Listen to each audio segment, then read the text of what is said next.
bésub tey fukki fan ak juróom ci weeru août atum 2019 chrétien yi réew mi di màggal feetug Assomption di fête bi mandargal yéeg gi Mariyaay Jésus yéegoon kaw asamaan ca cathédrale bu Ndakaaru tey ji xëy nañu ko fa abbé Benoît Ndék Maron mi jiite woon lii di messe ba sàkku ci chrétien yi ñu topp yoon wi nga xamante ne ji Mariyaay Jésus kon xutti woon na ko. Mahammed Boun Abdallah Dionne xëy na dellu njooneen gannaaw ab diir bu mu nekkoon bitim réew ndax yaram wu sutante doon faju wér na ba ñibbi ci ak njabootam moom Boun Abdallah Dionne moomee nga xam ne jotoon nañ ko fee sax tàgge frère am di Cheikh Diop Dionne di xam le ne mi ngi sant yàlla bu baax lu wokkutub dërëm wokk ko lu aju ci grâce gi ñu doon wax jëme ci kii di Khalifa Ababacar Sall Seydou Gueye porte-parole ministre conseiller chargé communication bu président de la République àdduna ci jëme dana ca dikk nu mu gën a yaatoo mooy doon ganu xibaar yi waaye bu weesoo loolu danañ ko dégg ci biir xibaaru digg bëccëg gi xibaar yi reportage bi ñu leen di defal ñi ngi ko jagleel feetu tabaski ñetti fan gannaaw ba ñu ci génne xëy nañu dem ci marché yi li ñu seetlu moo di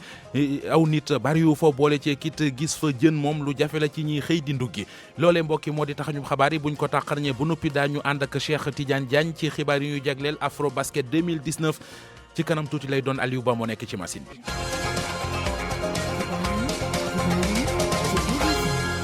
Mamadou Mohamed Ndiaye. ci kaddu gi mbokk yi nuyu leen rafetlu ànd bi ak rajo Futur Média ni ñu ko junjee woon ci bopp ba rek la ñuy duggee ak yéen ci yàkkali gi dooree xibaaru digg bëccëg géeg bu sub tey bi di 15 août fête la mu di feetub Assomption di fête gu mbokki chrétien yi di fàttaliko yéeg gi Marie yaay Yeesu yéegoon kaw asamaan tey ji xëy nañu ko di màggal lu aju ci cathédrale bu Ndakaaru foofee am nañu fa ay ñaan yooyu amal nañu ko fa reportage Adji Maguette Ndiaye.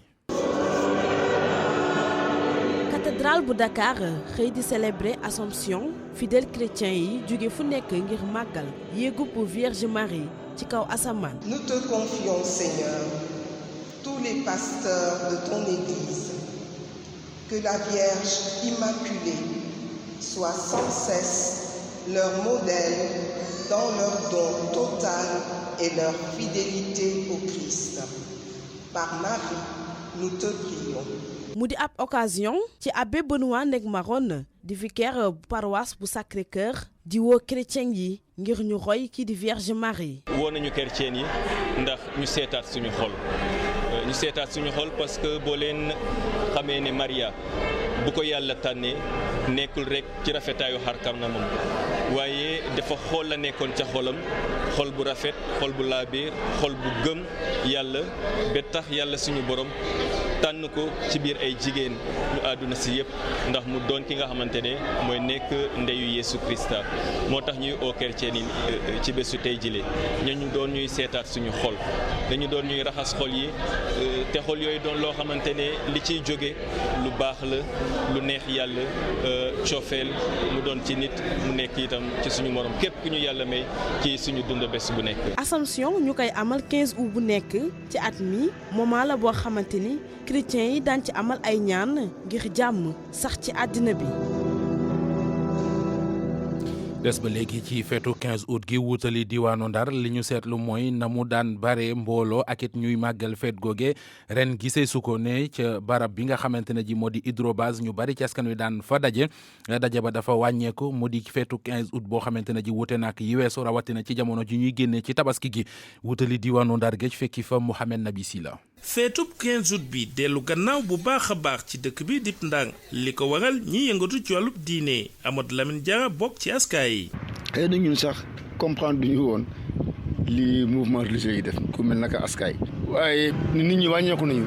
ak ba ñu déggee ñu ne première année ba xale yi dañu nekkoon si hydrobase ay préservatif ñu ko fay maye ñu wax ba xale yi fanaan fa si ay tente ñu xam ne lii di woon ne lu ni mel Ndeye Dalla Coulibaly soxna si di ko dëggal gannaaw ba mu gisee nii mbir yi dafa ëppoon doole. 15 août wan li ma gis daal mooy ne ñi koy célébrer lu bëri te léegi defatuñ ko mooy ne peut-être tabaski bi si la bokk ndax nit ñi dañoo jóge si tabaski amuñu xaalis wante tamit imaam yeeg sëriñ yi dañuy xutba ful tuñ toll di waat nit ñi di leen waxal ne foo amul njëriñ moo tax yaakaar naa looloo tax léegi jeunes yi ñu bëri kiyeetuñ ko feeteetuñ ko kon nuñ ko daan feet suñu doomu jullit yi ñooy dem di foo di def yoo ay activités yoo xam ne rafetut ci doomu jullit waaw léegi sëriñ yi man pour man ñoo koy xeex looloo tax léegi mu wàññeeku ci Ndar. doomu Ndang bi lee di Amadou Ndiaye xam le ni dakkal yàggaay ci plage bi ak def naka su dul noonu dafa war a dakk. du ñàkkum xaalis bi sax mais 15 août bi ni ñu koy defee moo salte mais du problème bu ñàkkum xaalis non c'est trop dégueulasse 15 août bi ni ñu koy defee waaw ñàkkum xaalis ndax xaalis fo lañ ko jëlee fo nekk si plage hydrobase di fo mais c'est dégueulasse su ma doon autorités yi dootul amati dañ ko fiy dindi. su fekkee amatul ay nit yu yendu dem ba di fanaan ci wàllu géejub hydrobase bi lay mënul dàq ba léegi bëgg yenn ci doomu Ndang yi ñëw ci dëkk bi ci jamonoy 15 août bi ngir daje famille ak yu ni mel. RFM ci Ndang Géej Mohamed Nabi Silla niñ ko waxee tey jii mooy feetu ko 15 août ci réew mi ñu mbokki chrétien yi di ko màggal ñu leen di ñaanal feetuk jàmm. pour man RFM mooy rajo bi gën a jege askan wi. RFM rajo bi jaamu seen soxla. premier ministre du Sénégal ba woon di Mahammed Boun Abdallah Dionne ginnaaw ab diir bopp def na ko tugal ngir yaram wu sutante doon faju ñibbi na cay mbokkam ñibbisi na Sénégal loole démb ci ngoon la ma nga woon ca Paris moom premier ministre du Sénégal ba woon bu ñu sukkandikoo ci ay kàddu yu bàyyeekoo ci ñenn ci ak njabootam mi ngi sant yàlla jamono ji Alaaji Njogu Jeen ciy leeral. cib avion bu këru roplaan gii di Air Sénégal la Mahammed Boun Abdallah Dionne ñibbisee bik booru 23h di 11h ci guddi buñ sukkandikoo ci magam ji di Cheikh Diop Dionne nekk député ci assemblée nationale moom mu teg ci ne premier ministre bi woon mi ngi sant yàlla bu baax a baax te sax yàggaltu dara dina tàmbaliwaat liggéey bi gannaaw su noppalikoo ba noppi yamu ci nee na tam Mahammed Boun Abdallah Dionne même bi mu tanee nekk cib hôtel ca Paris mi ngi doon sëgg ci dossier yi di liggéey Cheikh Diop Dionne nga xamante ne def na lu mat weer ci wetu rakam ji di Mahammed Boun Abdallah Dionne xam ne wér-gu-yaramu ki nekk jamono ji secrétaire d'État à la présidence de la République musu leen woon jaaxal waral sax ba mu bàyyi woon ko fa daal di ñibbi si Ndakaaru boobaak léegi mat na ñaari semaine premier Sénégal bi woon def lu jege ñaari weer ca France doon faju jot na sax rentré hôpital fan yële ñu weesu ay xibaar yu ñu fësaloon ci internet doon tàggee Mahammed Boun Abdallah Dionne loolu nag xewoon guddik 19 juillet bi ñu weesu gannaaw final Coupe d'Afrique bu football bi doxoon diggante Sénégal ak Algérie ca Caire di xibaar boo xam te ne njabootam weddi woon nañ ko ba mu set wicc ndaxte jamono jooj sax premier ministre bi woon génn na l'hôpital ba nekk ci hôtelam feebaru Mahammed Boun Abdallah Dionne xibaar yu ne fësoon na ci waaye njabootam tey jii ñi ngi dalal xel yi ci ne moom premier Sénégal bi woon ñibbisi na te mi ngi sant yàlla bu baax a baax. yeneen xibaar yu fi jib jëm ci grâce présidentielle ci Khalifa Ababacar Sall li ñu ne njiitu réew mi ko war a def Macky Sall daf koy wékk ci ne Khalifa Sall dafa war a bind ñaan grâce googe lu ne mel ministre conseiller Seydou Gueye doo nit ministre conseiller ci wàllu communication ci présidence de la République dëggal na ko nee na noonu la demee mu teg ci it ne grâce présidentielle njiitu réew mi Macky Sall moo am sañ-sañu may ko nit Seydou Gueye ñu déglu ko ak Fama Dione. li ma ci mën a wax mooy droit de grâce ni ko constitution bi tëggee amul benn condition président mooy xool ci yërmandeem ci yaatoom ak ci ni mu ko jàppee mu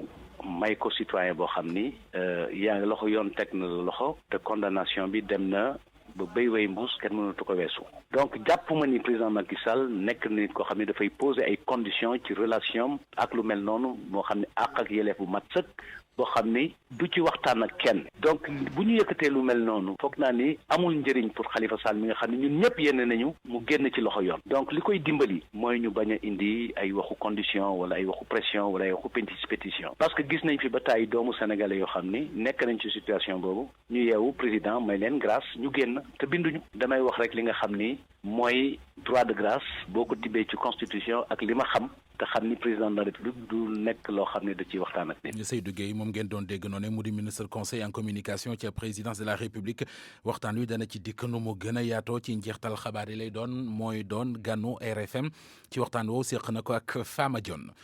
conseil municipal bu Louga am yéene jël maire yi ba tuddee ko El Hadji Djibi Mbaye waaye loolee loi décentralisation da koy aaye mu mel ne loolee la muy firndeel mooy éli locaux yi ñàkk xam gu ñu ñàkk xam teg si yekk li mu wax mu di lool lu am la ci réew mi ko xam-xama màcc jëm ci wàllu décentralisation gis ne ñetti mbir ñoo ko waral ci jamono joojit kuréel gi ëmb maire yi ci Sénégal di xam leen danañ ca liggéey ngir ku jiiteeti ab maire yi xam dëgg-dëgg teg si ak la mu wax Pabes Diba. yorinu yenn gox-goxaat yi ci maire yeeg élus locaux ya fa nekk souvent day am ay problème yuñ fay nemmeeku lu ci ëpp ci lu muy jóge ak lu koy waral ñàkk miin ak ñàkk xam goo xam ne ñoom élus yooyu ak ñi leen jiite xam nañ ko bu baax a baax lii di loi beeg texte décentralisation ki nga xam ne xelam dafa màcc ci wàllu décentralisation di Adama Gueye nee na problème bi ci ñetti mbir la laxasu. ñetti responsabilité la ndax nit ki nga xam ne da ngay dem ci sa gox nga dem ni man bind ci liste damaa bëgg nekk conseil départemental wala damaa bëgg nekk conseil municipal yow war ngaa jox sa bopp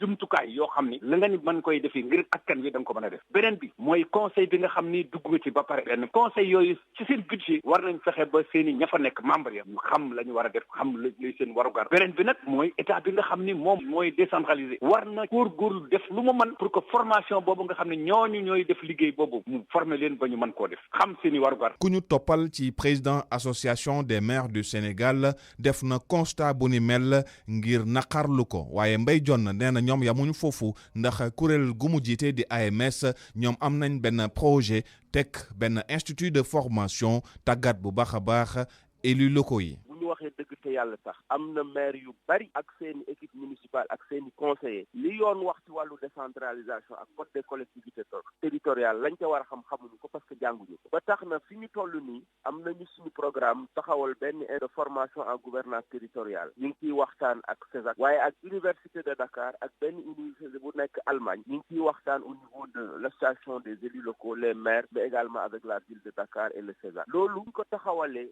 dafa mën na indi saafara bu bari ci ñàkk xam. expert décentralisation bi nee na nu ñu annoncé ne dañuy xoolaat nu ñuy falee maire yi dafa ñëw ci waxtuwam nee na réforme bu ni mel mën na jubbanti jafe-jafe ak dëng-dëng yu ñu nemmeeku ci ni ñuy yoree gox-goxaat yi. Pabes Diba ngeen di ànd ak rajo Futur Média di déglu xibaaru digg bëccëg gi 13h13. ak RFM kumpa jeex na. tey jii bu 6h ci ngoon jotee ci la ñuy tëj ci cité universitaire yi fële ca campus bu université Cheikh Anta Diop bu Ndakaaru ak it ci cité Claudel seetlu ga moo di ñu bari ci étudiants yi buub nañu seeni kalmanjangaan dem seen yoon ñu néew fa des ña fa des sax li ñu bëgg daal moo di dogal boobee ñu xoolaat ko ndax gis nañ ne néeg yi ñu leen fa jox ñu fay nekk waras nañ leen koo mën a bàyyee ngir ñu waajal session octobre bii ñëw ci anam yi ñu ko bëggee reportage foofee ca université Cheikh Anta Diop bu Ndakaaru Koumba Sandiane Faye.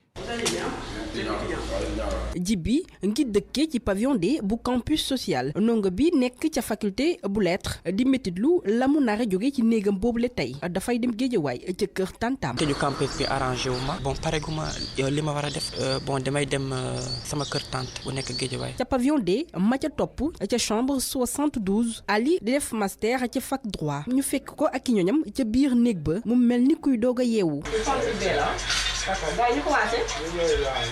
ndongo bi gis ne tëjub campus social du gënal ñu bëri ñu ci mel ni ña fare ca FASEC bu dee na sax moom loolee daf koy gënal. lu mel ni FASEC ñoom ba léegi ñu ngi ci examen étudiants yoo xamante ne ñu ngi master 1 master 2 ñu ngi ci rapport ak mémoire loolu mooy essence su logement provisoire pour ñu dal fi dem dugg bibliothèque lire def seen recherche bi mooy meilleur moment pour nga réfléchir profondément. beneen ndongo ba tey fare ca fac droit moom fa mu dëkkee di pavillon S Victor doon délégué ca amical ba moom ak ñoñom dañuy génn campus wante du métti ci ñoom ndax dañuy dem ci dëkk nëgandiku yi. ñoo ngi fii nii waaw duñ dem quoi kay bu ko defee tamit ci diggante bi nii dina am provisoire yi nga xamante ne dinañ ko ubbi te yooyu noonu ci ESP lay doon. ba tey ca campus boutique yu bëri tëj bu dee ne sax am na ñu fa desandi ñoom it yem ak ndongo yi dañuy tëj la leen waa kuddu xamal. arrangé nañ si benn côté parce que boo fi desee tamit da ngay fay li nga war a fay ba pare doo liggéey. gannaaw campus suñu dox wutali cité Aline Sitoé Diatta ñu gën ko xam ci Claudel fii lépp ne selaw. soxna si ci buntu cité bi ñëw génne lenn ci ay bagages yi ko dese woon ci néegam ca pavillon B4. suñu sañoon moom duñu tëj léegi dañuy xaw a perturbé gisoo man dama toogoon suñu kër sax après ma woo pour ma ñëw jël ci sama bagage. tëjub campus tey jile ci 15 août seetlu gi benn la at bi ndongo yi nangu nañoo génn campus laata bile date ndax feetu tabaski bi moo fa jaar. bari nay quartier ci Ndakaaru yoo xam ne dañu doon dund ñàkkum ndox waaye seetlu nañu ne fan yi ñu génn am nañu ndox ba mu doy sëkk robinet yaa ngay xelli fu ci mel ne ca benn tali ak li ko wër askan wi ne li ko waral moo di ñu bari ci nit ñi dañoo dem fa ñu cosaanoo dem fa tabaski ji moo tax demande bi taxu ko foore noone ba tax ndox am ci seeni kër reportage Nafissatou Sila.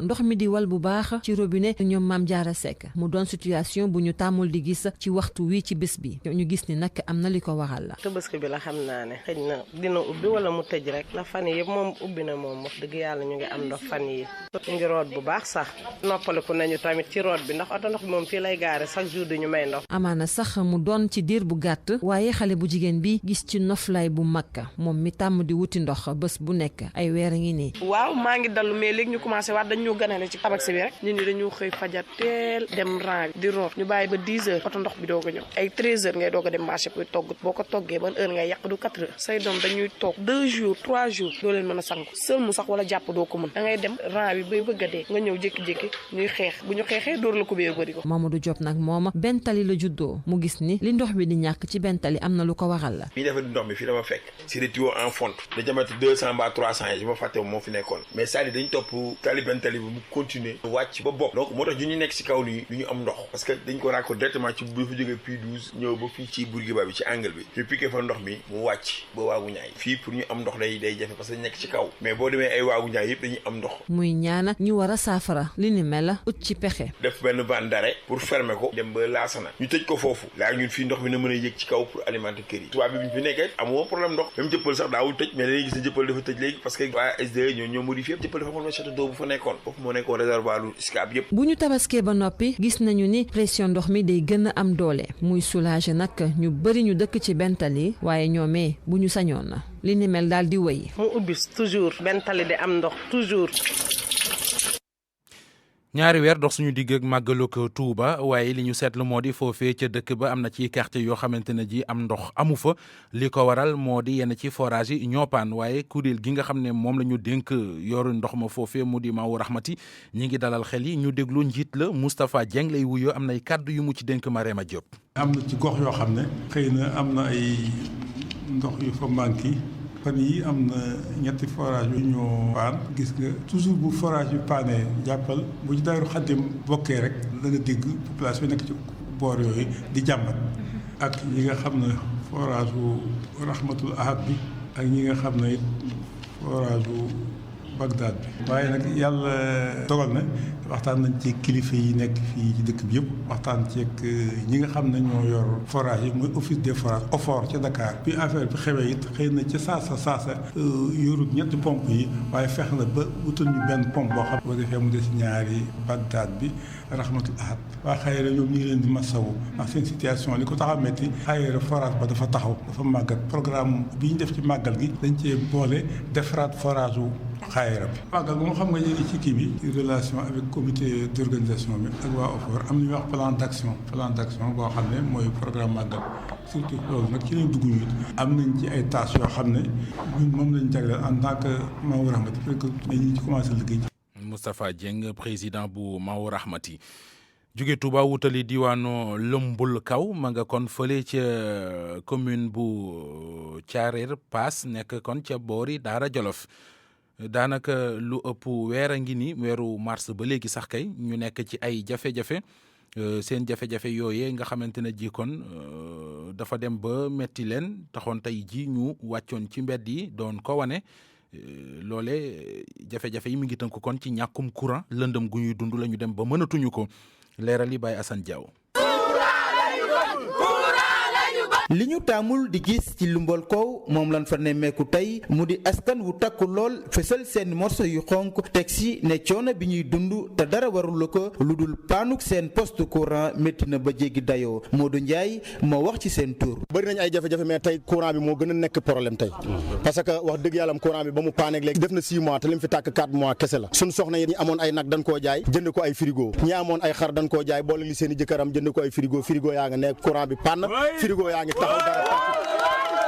dëkk yi ñu wër yëpp amul dëkk boo xam ne ni fii ba muy am nañ courant normal dëkk yi ñu wër yëpp amul dëkk boo xam ne ni Lumbal matu ko ñaar te ñoom ñëpp ku nekk am na courant di tàkk ñun dañoo war a am courant comme ñëpp. bile pan daal di am ci weeru mars bi ñu génn ak léegi neneen ay coono rek la leen jural. gis nga ko dëkk baa ngi nii lëndëm na même suñu jàkka ji amoon na courant amatu ko même suñu forage bi commencé woon nañ ko jéem a fonctionner ci courant bi dafa demoon ba dañu am problème moteur barki démb lañ dem jëndi moteur problème portable dañuy dem ba daal di ko chargé ay guy tëdd ak njoosi di ñu indil ay glace gaa ngi nii njoosi la jógee. ngir saafara tumuranke gi ñu nekkee loolee moo waral ñuy tàllal loxo kilifay politique yi fekk baax ci département bu Linguère lu ko mooy ñoom ñii nee nañ xam nañ fi ñu leen di xaar. lundi bii di ñëw am nañ réunion boo xam ne nii li ñuy yóot buñ ci defut benn effort ñun am nañ yeneen yoon yu yaakaar a jaar ba li ñu bëgg mën a faju te duñ jaar si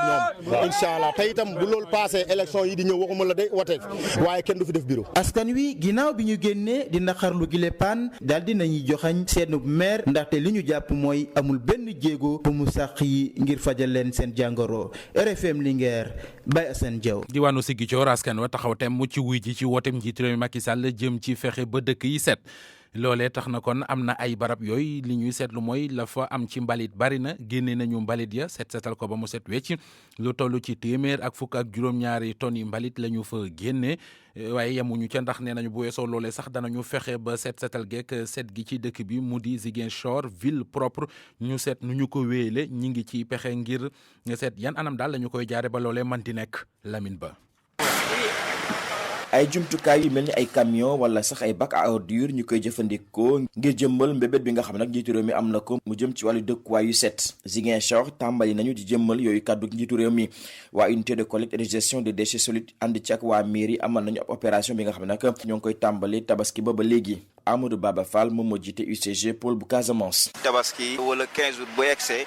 mbalit bi day yokk marché yi dafay salte koñ yi dafay salte ci appelu président de la République Macky Sall daf ne nañ def vraiment def jëpp matuwaay yëpp ba nga xam ne am tabaski zéro déchet depuis démb ñu ngi ci terrain bi jël nañ lépp luy mbalit biir marché central tey ñi ngi ñëw gare routière mais en même temps actuellement mairie bi Ziguinchor ñoom ñi ngi assurer ce qu'on appelle collectif maanaam mbalit yi nekk ci biir kër gi ñoom à travers seen concessionnaire vraiment ñoom ñi ngi koy assurer actuellement donc tey ñi ngi ci 600 mètres cubes de déchets maanaam mi ngi équivaut ak 112 ba 114 tonnes de déchets moom lañ jot a def mise en décharge. liggéey boobu nga xam ne nag tàmbal nañ ko boole ci seen i loxo dinañ ko wëyal ngir Ziguinchor ñu woy di fa nemmeeku cet gi buñ sukkandikoo ba léegi ci ay kaddu Amadou Baba Fall. UCG ñun dañuy nar a renforcer suñu dispositif donc dinañu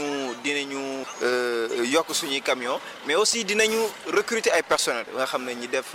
lépp luy balayage ak désensablement artères principales yi. waa Ziguinchor nag di rafetlu bu baax a baax loolu nga xam ne nag sànc nañ ko ñoo ngi koy amal ci ab jamono ji nga xam nag jëlee mbaliti ci biir kër yi dem sànni ko jafe-jafe la Lamine Ba Ziguinchor rajo Futur Média. collectif gi di aar suñu gox dañoo lëkkaloo ak kuréel gi tudd Amis du Saint Coran mu di xariti alxuraanul karim amal ab doxum ñaxtu la ñu doon ñaxtu ko xultu moo di daal jikko yëkk ni mu yàqoo ñaxtu nañu ñaawlu nañu it mbirum góor jigéen wàllu agression yi ñu am ak it Sida beek ni mu ne jasar ci commune bu Kaffrine Mamadou Diagne. ay pancarte yoo xam ni ñu nga si bind di ñaawlu lii nga xam ni mooy agression bi wala sax borom ñaari tur yi collectif bi ñu duppee aar suñu gox ànd ak ñi nga xam ni ñoo tuddee seen bopp les amis du Saint Coran daal di nañuy wane seen bopp ñu takk ay morceau yu xonq si naaj bu tàng jër bi ñoom ñi li ñuy sàkku moo ñu jëlee fi lii nga xam ni mooy borom ñaari tur yi texte yi di ñaawlu jikko yi nga xam ne ñoom ñi dañ jàpp ni dafa yàqu Awa Si Soxo mooy njiitu collectif aar suñu gox. xam nga tey jii nii dañoo nekk ay ndaw te ñu dégg tamit sunu dëkk bi tey jii nii lu fi nekk li muy wàllum góor jigéen tey jii nii mu xaw fi ëpp doole parce que tey jii Sénégal foo dem tey jii ñu ne la waa Richard Toll de dëkk bu yàqu la dafa bëri agression dafa bëri tamit góor jigéen dafa bëri affaire lesbienne léegi nag bañ demee ba xool loolu ñu ne en tant que ndaw ñu ne tey jii ñun ñooy avenir u demee ñu ne pourquoi pas tey jii nii ñu booloo tey jii doon benn def sunu marche wane sunu naqar. bu weesoo doxu ñaxtu bii nga xam ni ñaari collectif yi lee amal nañu ko ñoom ñi nga xam ne ni daañu lal yeneen i pexe bu fekkee ni jafe-jafe yile indi wuñ si ay saafara. pexe yi ñuy mën a def tamit dañuy gën a yokk sensibilisation bi dañuy dem tamit waxtaan ak ndaw ñi après mën nañ organiser tamit moo xamante ne ay concert nga xamante ne dinañ mën leen ñaax ñu delloo ci seen xel ñu delluwaat encore seen cosaan parce que seen maam yi bàyyi ñu woon lii fii. jafe-jafe yoo xam ne ñoom ñi le dañ jàpp ni li ko waral mooy waajur yi nga xam ni nangootuñu yar seeni njaboot gi ak sax xarala yu bees yi nga xam ne dañu tàmbali am doole si jamono ji ñu toll Mamadou Diagne Richard Toll ngir rajo Futur Média. Mamadou ñu dellu si Ndakaaru dugg ci marché yi dem seeti marché Gueule Tapée ñetti fan ginnaaw tabaski gi ananu marché ba demee seetlu gi mooy aw nit bariwu fa boole cee kit la nit ñi wut mu diw jën mënee su ko gis boo wëree ba gis ko jënd ko du yomb ndax njëggu seer reportage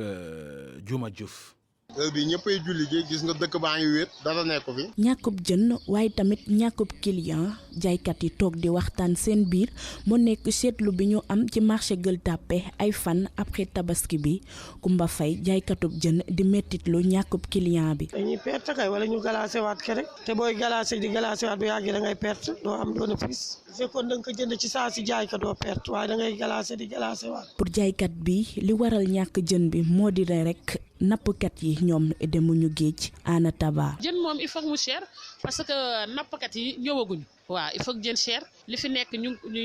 boo ko xasee ba jënd da ngay xool noo koy jaayee te yow tamit jëndkat bi da ngay yemale sa bëgg-bëgg yemale sa doole bu jën chéré nga seet leneen comme fumier ngi fi keccaxa ngi fi say ndawal tabaskee ngi fi. waaskat yi tamit mbir mi métti na ci ñoom ndaxte seen liggéey doxut ni mu waree. Kumba Wàdd. su ñun la gën a métti ndax jën bu amul duñu waas jën bu amul nan la ñuy waasee te yor jaboot war koo dundal war a joxe.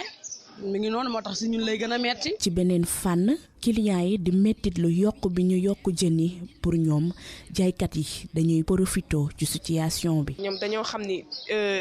ci tabaski bi la ñu jugee dañuy sonn ci yàpp bi maanaam daf ñuy génn li ko daal léegi ñoom après ñu yéegal prix jën yeeg yooyu ndaxte nit ñi xam nga dañ koy soxla te foog ñu jënd ko. après tabaski bi nag jaaykat yu bari dañuy noppalu ba tax na jënd ak jaay nekk na loo xamante ni du dox ni mu waree. RFM Sport. tàggat yaram laata journal Afro Basket ak Cheikh Tidiane Diagne ñu jukkil leen ci aslëf la ñu koy doore moo di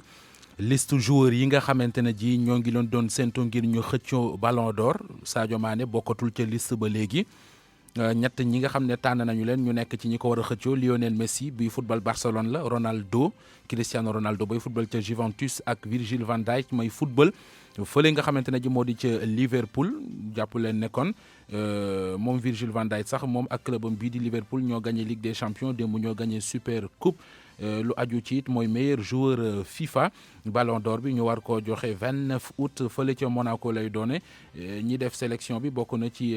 ñi leen sélectionné bokk na ci jury boo xam ne nee nañu 80 entraîneurs ñoo ca nekk entraîneur club yu bokk ci Ligue des Champions wala Ligue Europa am na it 55 journalistes yu bokk ci jury ba bi ñu defee classement ba mujj bi Sadio Mané 5e place ba la jël moom moo ca jiitu Mohamed Salah mi nekkoon ci 6e place bi information bi kon mooy liste bi mujj ngir xëccoo Ballon d'Or Sadio Mané génn na ca ñett ñi ñoo ca nekk Lionel Messi Cristiano Ronaldo ak Virgil van Dijk. waxtaane wàllu beach soccer ak mondialito ba ñuy def ca Portugal Sénégal tey jii bu 4h jotee dana ca football ak Japon muy doon seen ñetteelu match mooy match boobee sax moo mujj démb Sénégal dafa dóor Espagne 3-2 seen match bu njëkk bi nag ñoom waa Sénégal ci beach soccer boobee di ci compétition mondialito ñi doon dalal waa Espagne mi waa Portugal kon mi pays organisateur Portugal moo ko dóoroon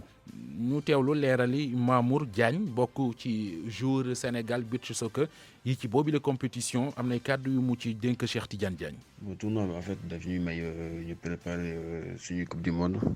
parce que tey booy xool ñu ngi jouer contre Japon match décisif parce que booy xool benn côté revanche la beneen côté aussi daf ñuy motiver toute l'équipe aussi parce que tournoi bi nekk na daf ñuy permettre aussi ñu mesurer par rapport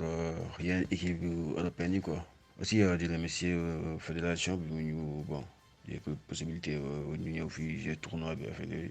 ñu leen ciy remercier aussi quoi. wàllu handball ak CAN junior ci jigéen ñi jàpp leen nekkoon Sénégal mi ngi ci groupe boo xamante ne ji équipe ya ca nekk ñu tax xelañu ndax ñaara nga ca yoo xam ne mas nañoo gagné boobu le tournoi mu di Angola ak Congo Brazza ña nga cay ràññee également ca boobu le groupe Guinée Conakry ma nga ca République démocratique bu Congo ma nga ca Tunisie ma nga ca Algérie Bénin ak Niger. championnat yooyu kon war a door juróomi fan ci weeru septembre war a jeex fukki fan ak ñeent ci weeru septembre ña ngi koy amalee ca Niamey ga ca Niger. Amadou Sidi Dieng ñu gën koo xam ci Barak génn na àdduna mi ngi faatu tey jii ci suba ci Ndakaaru moom Amadou Sidi Dieng bokkoon ci footballeur sénégalais yi nga xam ne football nañu ci Jeux Abidjan atum 1961 la woon ñu ànd ak doyen Abdoulaye Diaw ci pàttali ci kan moo doonoon Amadou Sidi Dieng Barak. Sénégal ak Ndar ñàkk nañu kon tey jii ku mag Amadou Sidi Dieng di Barak foog nga ni Barak pour que ñu ràññee ko parce que Barak moo di surnom bi nga xamee ni moom la footballé moom la ko Sénégal yëpp xamee ba léegi boo génnee bitim réew Barat Dieng lañ lay wax Barat ni ñu ko tuddee moo doon un leader du football français et à Lille des années 50 il était un pilier de l'équipe de France nee naa tur woowu Barat daf ko boot mu woyof ci moom mu football ak moom toute sa carrière mu dooree nag jeunesse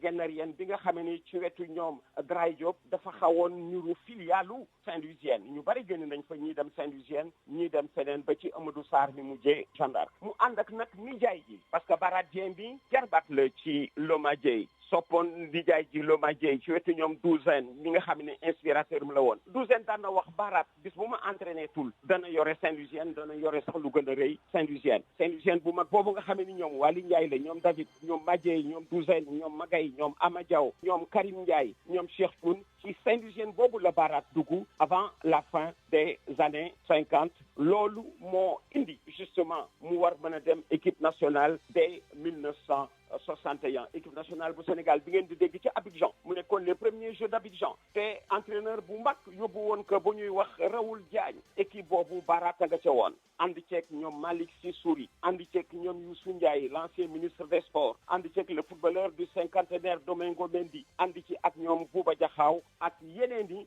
kàngam yu mag a mag ci footballu Ndar ak Sénégal kon waa Ndar ak waa Sénégal sigi leen ndigaale ku mag ki ñu ñàkk tey ji Amadou Sidi Dieng di Barat. RFM ganu xibaar yi. gan gi ministre conseiller en communication ci présidence de la République la mu di Seydou Gueye seq na waxtaan ak Fama Dione. monsieur le ministre Seydou Gueye ñu ngi lay nuyu. maa ngi leen di fay. ñuy wax ni yow yaay ministre conseiller en communication nekkit ku yor kàddu APR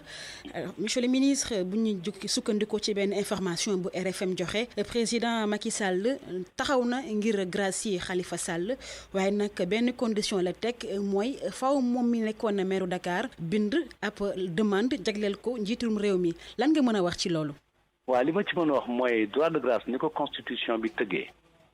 amul benn condition. président mooy xool ci yërmandeem ci yaatoom ak ci ni mu ko jàppee mu may ko citoyen boo xam ni yaa ngi loxo yoon teg na la loxo te condamnation bi dem na ba béy way mbuus kenn mënatu ko weesu donc jàpp ma ni président Macky Sall nekk na nit koo xam ne dafay poser ay conditions ci relation ak lu mel noonu moo xam ne àq ak yelleef bu mat sëkk boo xam ni du ci waxtaan ak kenn donc bu ñu yëkkatee lu mel noonu foog naa ni amul njëriñ pour Khalifa Sall mi nga xam ne ñun ñëpp yenn nañu mu génn ci loxo yoon donc li koy dimbali mooy ñu bañ a indi ay waxu condition wala ay waxu pression wala ay waxu pétition parce que gis nañ fi ba tàyyi doomu sénégalais yoo xam ni nekk nañ ci situation boobu ñu yeewu président may leen grâce ñu génn te binduñu. jamono ji ñu ngi waxtaanee wàllum cleaning day mooy ay bés bu nekk ñu setal génn nettoyer ak yooyu noonu est-ce que jàpp nga ni Sénégal am na moyen ambition bi ni mel. waaw Sénégal bu jukkee lu mel noonu président de la République bi muy campagne daal di woote ni dafa bëgg dëkk yi nekk dëkk yu set ñu tuddee ko zéro déchet ak zéro bidonville dafa sukkandiku ci li nga xam ne mooy li Sénégalais yi di jàmbat mu jox ko jeexital ci projet bu mel noonu lépp li nga xam ne ci wàllu état la ci wàllu moyen dinañ ko matale bu nu yàlla dimbalee mais beneen bi nga xam ne ci la ñuy sukkandiku mooy Sénégal daf fi am benn tradition benn baax muy setal quartier yi xale yi mën nañ ko yàgg nañ ko def donc bu leen état bi fekk see ak moyens yi foog naa ni Sénégal ni ñu bëgg mu taaroo dina taaroo noonu ndaxte cet dafa baax ci wér-gu-yaram dafa baax ci fi nit kiy toog te dafay taaral réew te Sénégal am na dayo boo xam ni ci àddina li ko manqué tey mooy mu taaru boo xam ni ku fi ñëw teranga bi gën la saf parce que teranga bi dañuy wane mais cet gi aussi bu nu ko génnee yàlla nañ ci dimbali donc li ci des mooy na Sénégalais yëpp manko parce que Sénégalais yi ñoo ko sàkku ñoo ko jàmbat bés bu ne donc tey jii président de la République xàll na yoon pour ñu jëm ci loolu donc dañuy ñaan Sénégalais yëpp ni mu ko waxaatee barki démb rek ci julli it bi Sénégalais yëpp manko mu nekk mobilisation mu nekk une appropriation citoyenne te bañ na ko sax ba pour mu gën leen ci ñaax nee na dina ràññee gox yi nga xam ni ñoo gën a set weer bu ne ñu am gox boo xam ni am na ràññee bu ñu la jox am na benn mandarga bu ñu la jagleel pour fésal ni def nga lépp li nga xam ni mën na yóbbu sa gox ci set bi nga xam ni moo baax ci Sénégal ci wér-gu-yaram gi ak ci noflaay gi ñu soxla. kon mu mel ni Macky day sukkandiku wala di inspiré wu ci naataangoom bi di Paul Kagame nekk ci Rwanda. waaw bu ko keneen mënee it ñun war nañ koo mën ndaxte fii wax naa léegi am nañ laytaay goo xam ni mooy set setal bi xale yi def ci gox yi donc bu ko Rwanda defee dañ leen di wax gàcce ngaalaama Sénégal war na ko mën a def te foog naa ni yëg-yëg la boo xam ne ci biir Sénégal la génne laata ñu koy dagani bitim réew yëg-yëg la parce que xale yi tàmm nañ ko yëg-yëg la parce que soxla la yëg-yëg la parce que nit ñi itteewoo nañ ko donc na matuwaay yi teew état bi dina ci góorgóorlu na population bi mobilisé wu loolu moom mooy indi succès biñ ci yaakaar mu nekk un succès collectif parce que cet ak cadre de vie bu baax ñun ñëpp ko am te dañu am ci constitution bi benn disposition boo xam ne sénégalais bu ne dafa am droit à un cadre de vie sain. Monsieur le ministre barki démb lañ doon fête li nga xamante ni moo di Aïd el Kabir Tabaski ci seen xutba yu bëri imam yi indi nañ ay questions sociales yu ci bëri waaye nag gis nañu question sécuritaire bi nekk na lu ci fës ak fàttuk commandant brigade de Koumpentoum du commandant Sané alors tey ban commentaire ngay def ci loolu nga xamante ni nekk na lu soxal askan wi muy wàllum sécurité bi. li may njëkk bëgg a def rek mooy balu ñëpp ak baal ñëpp ak te ñaan yàlla mu jéggal ñu ñun ñëpp ñu teew ko ay déwén yu bare ndokkeel imaam yi it ñaanal leen ndaxte seen njëriñ ak seen kaddu dañu ko gis te xam ko ci penc mi bu ñu yëkkatee kaddu nag jëm ci wàllu karange def nañu li leen war donc loolu daf ñuy delloosiwaat it ñu yeesal njaal ci famille wu commandant bi ak gendarmerie ak doomi Sénégal yëpp. sécurité moom dafa nekk lu am solo mu nekk loo xam ne ci mbaggu état la nekk mais tey jii boo xoolee problème yi am état bi soxla na it citoyens yi dugal seen loxo ci sécurité parce que tey jii risques yi dañu bees dañu bari nekk ci anam yu bees donc état bi lépp loo xam ni karange la dox nañ ci jéego yu yaatu diggante 2012 ak tey te président it am tegtal yu mu joxe pour ñu gën ko kattanal gën ko yokk indi na ay moyens ci wàllu matériel indi na ay moyens ci wàllu état d'esprit bi ci moralu nit ñi indi na moyens ci seen ay conditions de vie parce que dafa nekk question bu prioritaire ndaxte tey jii menaces yi xamatuñu frontière menaces yi seetuñu réew te menaces yi dañoo am ay pexe yu bees yu sew yoo xam ne ci la ñuy jaaree moom moo tax ñu war a am gouvernance su sécurité boo xam ne dañ ko beesal te président Macky Sall loolu dafa nekk ci priorité yi mu jiital daf ko jàppee ni farata la ci ni mu war a yore réew mi donc mi ngi ciy dox donc imaam yi wax nañ dëgg question la boo xam ni nit mënu ko régleel boppam looloo tax ñu bokk dafa am ay question yoo xam ni moom moo tax ñu leen di wax des questions régaliennes état moo ko moom pour garantiral ko ñëpp te foog naa ni état du Sénégal it mi ngi ci loolu teggiwu ci tànkam. alors monsieur le ministre ñu jeexalee ak wàllum politique jamono ji ñu ngi doon wax mbirum waxtaan dialogue politique jamono ji fan la dialogue boobu toll. foog naa ni liñ ci jot a xam mi ngi ci di niveau bu baax parce que waxtaan wi mi ngi yaatu nit ñaa ngay wax ña ngay tànn loolooy waxtaan la ñuy tànn nag moom la ñuy def ci agenda bi wut ci nag déggoo bi gën a yaatu foog naa ni ci dañuy pale maire yi am nañ ci déggoo bu ñu junj ci naka la ñu war a kañ la ñu war a dem élection am nañ ci déggoo ak yeneen ci wàllu fichier électoral bi ci wàllu auditu fichier bi yooyu yëpp nit ñaa ngi ciy waxtaan dinañ ci tànn li nga xam ni mooy nekk ponk yi nga xam ni dinañ ci am déggoo bu yaatu nga xam ni dafay nekk ci kaw ñëpp donc kooku dañu koy rafetlu di ñaaxit ñi nga xam ni ñi ngi ci table bi waxtaan ñu continuer ci état d'esprit boobu parce que boo bëggee ñëw waxtaan bëgg dégg rek yow sa kàddu bopp nangoo dégg kàddu keneen foog naa ni waxtaan du am alhamdulilah ñi toog di waxtaan ku ci nekk nangu na ubbeeku nangu déglu moroomam ba ñu seet naka la ñuy dajee ci poñ boobu mu nekk benn point de consensus ñu avancé ci ñuy ñaan nit ñi nga xam ni ay doomi Sénégal lañu am ak yelleef yu mat sëkk ni leen seen place mi ngi ci table bi nañu ñëw waxtaan parce que lii dafay taaral démocratie bu Sénégal lii day wane ni Sénégal nekk na démocratie bu mat sëkk lii day wane ni doomi Sénégal bu ñu amee jafe-jafe ci seen diggante wan nañu toog entre ñoom kenn du fekkee kenn du leen rax ñu waxtaane ko tu foog naa ni loolu mooy jox suñu dëkk dayo bi mooy jox Sénégalais yi dignité bi nga xam ni àddina bi yëpp jagleel nañ leen ko. Monsieur le ministre Seydou Gueye RFM mi ngi lay remercier. maa ngi leen di gërëm di leen sant. ñuy fàttali ni ministre conseiller nga en communication nekkit ki yor porte-parole bu APR. jërëjëf. ñoo ngi lay gërëm bu baax a baax yow it soxna Fama Dione gërëm it monsieur le ministre Seydou Gueye gërëm leen ci ànd bi ak rajo Futur Média benn waxtu du une heure fekk fanweeri minute ak juróom-ñeent fa la ñu yem ak yéen ci xibaaru digg bëccëg gi ci RFM Mamadou Mohamed Ndiaye fare woon ci kaddu gi amoon mbégte mu yaandoon ci ak yéen Aliou Ba ne woon ci machine bi réalisation Aladji Ndiogu Diène jàngeen jëf ci kanam tuuti journal Afro Basket 2019 ak Cheikh Tidiane Diagne mbokk yi